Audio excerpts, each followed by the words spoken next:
तो चलिए एक बहुत ही इंटरेस्टिंग टॉपिक पढ़ते हैं, दैट इज टॉपलिंग। टॉपलिंग बहुत ही इंटरेस्टिंग टॉपिक है, बहुत बढ़िया टॉपिक है।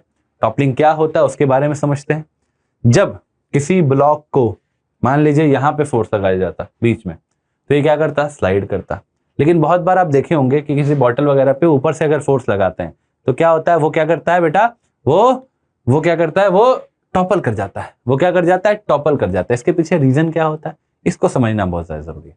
तो जब ये टॉपल नहीं कर पाता तो सोचिए ये ऐसे टेढ़ा होना स्टार्ट होता है। ये क्या होता है, थोड़ा सा रोटेट करना स्टार्ट होता है। लेकिन अगर और देखिएगा तो यहां से कांटेक्ट छूटता है, यहां से कांटेक्ट छूट रहा है तो पहले कहां नॉर्मल लग रहा होगा, यहां कुछ नॉर्मल लग रहा होगा। बट अगर कांटेक्ट छूटेगा तो ये नॉर्मल कहां शिफ्ट हो जाएगा, कुछ राइट की तरफ शिफ्ट हो जाएगा, जो कि इस डायग्राम में भी आपको देखने को मिलेगा कि यहाँ पे मान लीजिए फ्रिक्शन है तो ये इसको चलने नहीं दे रहा है। लेकिन ये अगर देखिएगा तो ये क्या कर रहा है, रोटेट करने की कोशिश, कुछ रोटेशन वाला फैक्टर आने की कोशिश कर रहा है। तो ये क्या लग जाएगा, नॉर्मल क्या हो गया, यहाँ पे शिफ्ट हो गया। टॉपलिंग में क्या होता है, पहले नॉर्मल शिफ्ट होता है। जब तक ये टॉपल नहीं किया है तब तक क्या होता है बच्चों, नॉर्मल शिफ्ट होता है और वो उस तरफ जाने की कोशिश करता है। नॉर्मल शिफ्ट करके बैलेंस आउट करने की कोशिश करता है फ्रिक्शन और एफ के टॉर्क को। जैसे मान लीजिए ये एफ जो है ऐसे टॉर्क लगा रहा है और ये जो फ्रिक्शन लगेगा पीछे की तरफ वो भी ऐसे ही टॉर्क लगाएगा। तो उसको बैलेंस आउट कौन करेगा, ये जो हमारा नॉर्मल ऊपर की तरफ लग रहा है वो अपोजिट डायरेक्शन में टॉर्क लगाकर उसको बैलेंस आउट करता है। बट इसकी भी लिमिटेशन होती है, ये शिफ्ट होते होते अगर इससे बाहर निकल गया, बॉडी से अगर बाहर निकल गया तो ये क्या कर जाएगा, बॉडी टॉपल कर जाएगा। क्या समझ में आए बच्चों बात, ये टॉपलिंग का कंसेप्ट है। बेसिक फंडा क्या है फिर से मैं एक बार बता देता हूं कि जनरली हम देखा जाए तो नॉर्मल कहां लगता है, सेंटर ऑफ मास पे लगता है। लेकिन जैसे ही हम एक ऐसा फोर्स लगाते हैं हॉरिजॉन्टली उस पे, तो अगर मान लीजिए रफ है तो वो क्या करता है, उसका टॉर्क जो है क्लॉकवाइज आता है या फिर ऐसे डायरेक्शन में आता है जो किसको रोटेट करना चाहता है। अगर फ्रिक्शन वाला सरफेस तो फ्रिक्शन भी उसको साथ ही साथ रोटेट कराना चाहता है सेम डायरेक्शन में। तो इसके अपोज में नॉर्मल हल्का सा शिफ्ट होके, इसको प्रैक्टिकली भी दिखा सकता है, यहां से कांटेक्ट छोड़ रहा है, अगर कांटेक्ट छोड़ा है तो यहाँ नॉर्मल शिफ्ट हो रहा होगा डेफिनेटली। तो नॉर्मल शिफ्ट होके अपोजिट डायरेक्शन में टॉर्क लाता है और उसको बैलेंस करता है। और एक टाइम आता है जब ये फोर्स बहुत ज्यादा हो जाता है तो नॉर्मल शिफ्ट क्या अपना बॉडी से बाहर निकल जाता है और उसके बाद क्या कर जाता है, बॉडी टॉपल कर जाता है। समझ में आया बच्चों बात, चलिए इसको अच्छे से डिटेल्ड वे में समझते हैं, डिटेल वे में पढ़ते हैं। जैसे मान लीजिए ये एक ब्लॉक है जिसका मास m है, इसका बेस मान लीजिए a है और ये मान लीजिए b। ठीक है, ये a है और ये b है। मान लीजिए इसको एक फोर्स लगाया मैंने यहां पे, कहां फोर्स लगाया बच्चों, h हाइट पे फोर्स लगाया। कितने पे लगाया, h। अब ये बात याद रखनी है कि f जो है वो किससे बड़ा नहीं है, f is less than mu, मतलब यहां पे स्लिपिंग नहीं हो रही है, यहां पे म्यू दे रखा है। f जो है वो म्यू mg से छोटा है, मतलब ये स्लिपिंग होने नहीं दे रहा। अभी ये स्लिपिंग होने नहीं दे रहा है। तो हमें पता है फोर्सेज और कहां लगेंगे, नीचे mg लग जाएगा। और क्या होगा बच्चों, अभी मैंने जैसे बताया कि यहाँ पे ये टेंडेंसी इसकी आगे मूव होने की हुई तो फ्रिक्शन पीछे लग गया। अब ये फ्रिक्शन लग कैसा रहा होगा बेटा, स्टैटिक नेचर का लग रहा होगा, है कि नहीं। तो फ्रिक्शन स्टैटिक नेचर का लग रहा है और इसके वजह से नॉर्मल इधर लग जाएगा, कुछ x डिस्टेंस शिफ्ट हो गया। नॉर्मल कितना शिफ्ट हो गया, x डिस्टेंस शिफ्ट हो गया। इसकी पूरी कहानी डिटेल्ड वे में हमें लिखनी है। तो सबसे पहले अलोंग x एक्सिस देखा जाए, अलोंग x एक्सिस अगर देखा जाए तो f should be equal to small f, yes और नो। पहला इक्वेशन आ गया हमारे पास। दूसरी बात अगर देखी जाए तो अलोंग y एक्सिस अगर देखा जाए तो n should be equal to mg होना चाहिए, ये हमारा दूसरा इक्वेशन आ गया। अब तीसरा इक्वेशन कहां से लिखा जाए, torque is equal to I alpha. अब ये सवाल होता है कि किस एक्सिस के अबाउट टॉर्क लिखा जाए। तो सवाल बहुत बढ़िया है कि अगर देखा जाए तो यहां पे अगर देखा जाए तो अल्फा तो है ही नहीं, अल्फा हमारा क्या है, 0 है। तो ये क्या हो जाएगा, 0 हो जाएगा। नेट टॉर्क क्या हो जाएगा, 0 हो जाएगा यहाँ पे। तो यहाँ पे अगर नेट टॉर्क 0 है और यहाँ पे ऑलरेडी नेट फोर्स 0 है तो किसी भी एक्सिस के अबाउट लिखेंगे तो टॉर्क लिखना 0 किसी भी एक्सिस के अबाउट लिखा जा सकता है। क्योंकि अगर नेट फोर्स 0 है, सेम है, 0 है, तो हर एक एक्सिस के अबाउट टॉर्क क्या होता है, सेम होता है। और यहाँ पे हर एक एक्सिस के अबाउट टॉर्क 0 होगा। But I will recommend you to write it about centre of mass. Why, क्योंकि मान लीजिए कल को जाके एक्सेलरेट करने लगे तो एक्सेलरेट करने लगे तो एक स्यूडो फोर्स लगने लगेगा इस पे, किसी भी एक्सिस के अबाउट देखेंगे। अगर मान लो बॉडी पे अबाउट देखेंगे किसी पॉइंट के अबाउट तो हमें एक स्यूडो फोर्स लगने लगेगा। और वो कहां पे लगता है बेटा, सेंटर ऑफ मास पे लगता है। तो अगर सेंटर ऑफ मास के अबाउट बैठ जाएंगे तो उसका टॉर्क क्या हो जाएगा, 0 हो जाएगा। तो हम centre of mass pseudo force के टॉर्क के बारे में सोचने की चिंता नहीं होगी। तो इसलिए हमेशा क्या करेंगे, हम सेंटर ऑफ मास के अबाउट लिखेंगे, अबाउट सेंटर ऑफ मास। हम क्लिक किसी भी पॉइंट के अबाउट सकते हैं, कोई दिक्कत नहीं है। हम लिखेंगे किसके अबाउट, सेंटर ऑफ मास के अबाउट। नेट टॉर्क किसका किसका लिखेंगे, F इंटू ये डिस्टेंस कितना हो जाएगा बेटा, H minus B by two, ठीक है, F into H minus B by two, H minus B by two plus small f into B by two, yes और no, F into H minus B by two plus F into B by two, इसको balance out कौन कर रहा है, minus normal into x is equal to 0।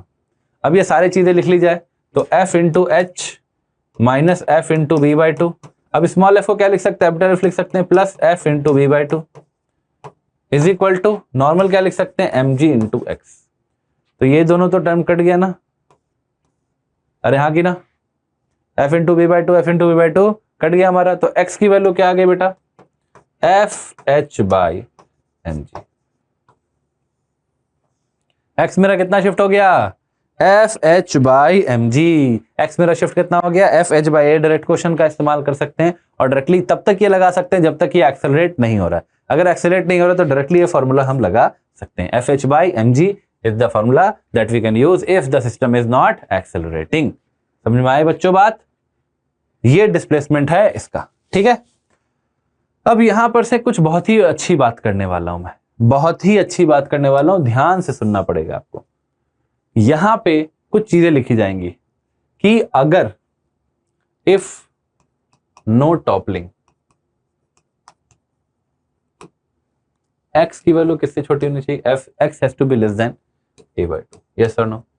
अब इसकी value यहां पे डाले जाए तो f h by m g has to be less than a by two, तो f has to be less than mg a by 2h। समझे बच्चों बात, अरे हाँ कि ना।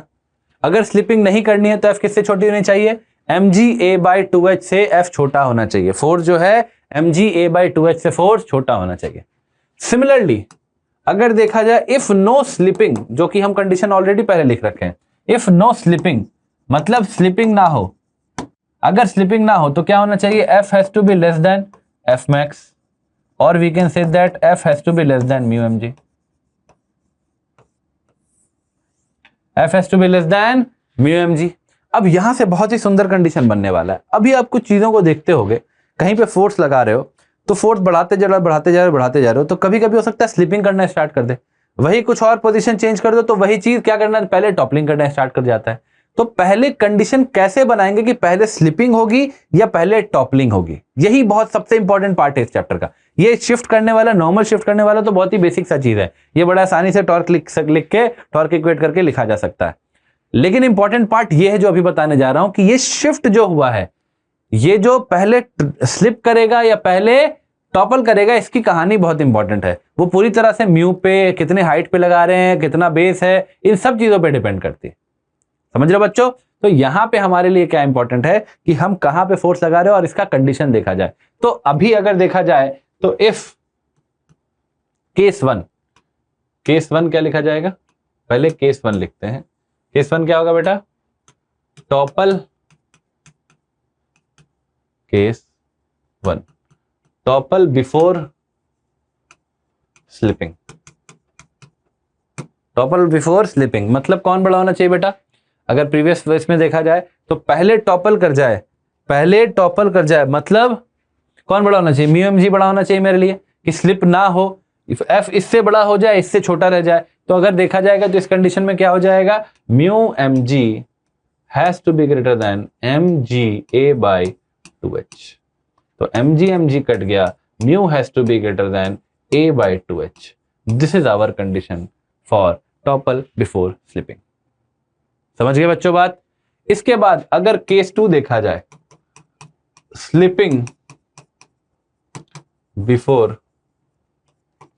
टॉपलिंग, अगर टॉपल से पहले स्लिपिंग करना है तो म्यू एम जी मुझे क्या चाहिए होगा बेटा, छोटा चाहिए होगा M g a by 2h से। तो एम जी कट गया, म्यू क्या आ जाएगा, less than a by 2h। तो ये कंडीशन हो गया कि अगर h, a और म्यू पे डिपेंड करेगा कि पहले टॉपल करेगा या पहले स्लिप करेगा। इसीलिए कभी कभी देखोगे तो नीचे वाले पोजीशन पे अगर लगाया जाएगा तो पहले स्लिपिंग हो जाती है, और ऊपर वाले पोर्शन पे लगाया जाता है तो पहले क्या हो जाता है, टॉपलिंग हो जाती है।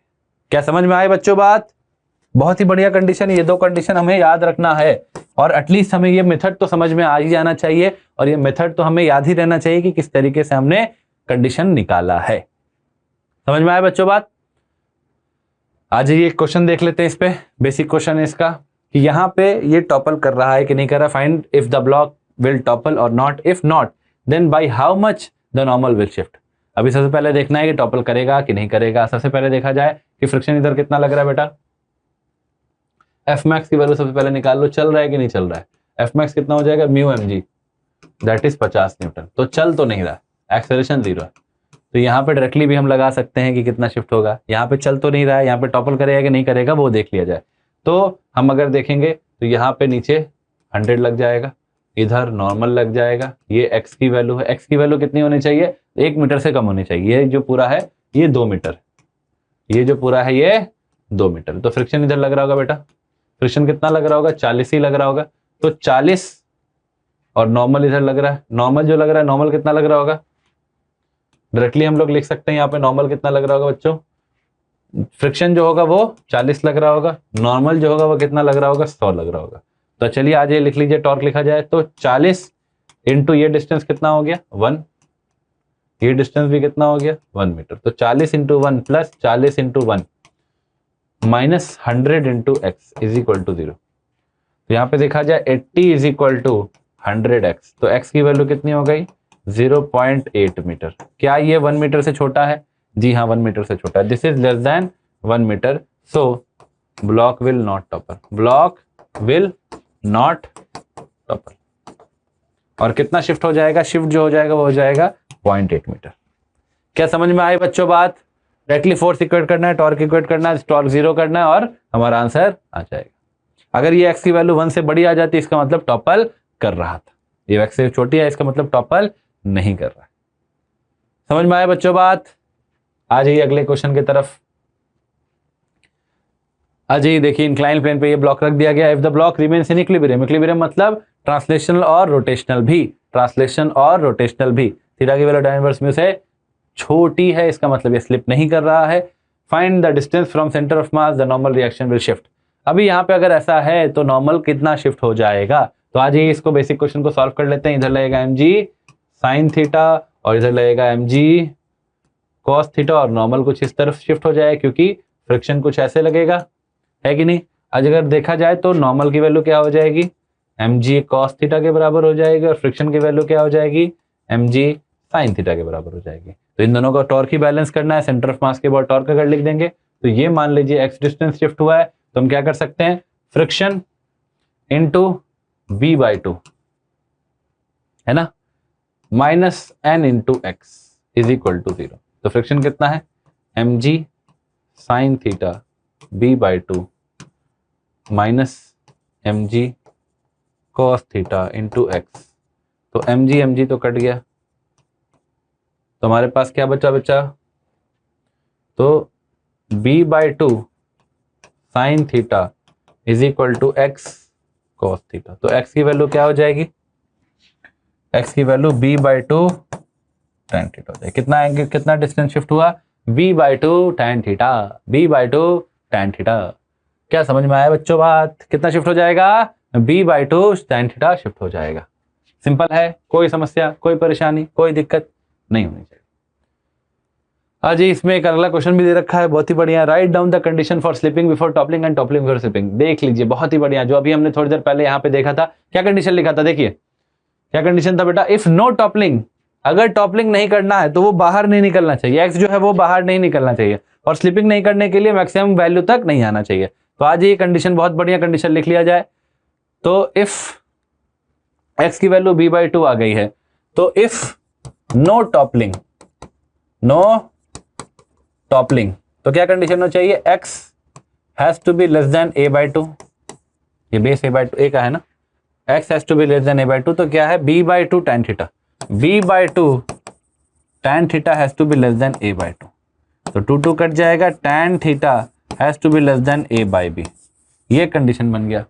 इफ नो स्लिपिंग की बात की जाए, इफ नो स्लिपिंग की बात की जाए तो क्या होगा बेटा, फ्रिक्शन जो है, फ्रिक्शन कितना है, mg sin theta has to be less than mu mg cos theta, है कि नहीं बेटा? तो mg mg कट गया, तो म्यू हैज टू बी, यहां पे लिखा जाएगा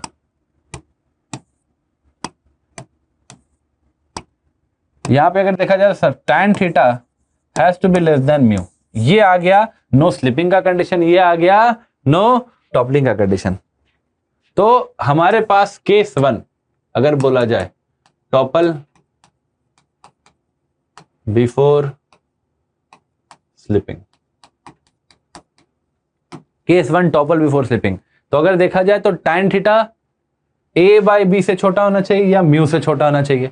तो कौन बड़ा होगा इन दोनों कंडीशन में? अगर स्लिपिंग करने के लिए म्यू छोटा होना चाहिए और टॉपल करने के लिए ये वाला, टॉपल नहीं करने के लिए ये वाला छोटा होना चाहिए। तो यहां पे अगर देखा जाएगा तो हमारे पास क्या आ जाएगा कि म्यू अगर बड़ा हो गया a बाई बी से तो कंडीशन क्या बन जाएगा, टॉपल कर जाएगा। और अगर केस 2 बोला जाए कि slipping before toppling, slipping before topple अगर बोला जाएगा तो क्या हो जाएगा यहाँ पे condition, mu has to be, हमारा क्या हो जाएगा, mu has to be less than a by B. क्या समझ में बच्चों आई बात? अरे हाँ कि ना?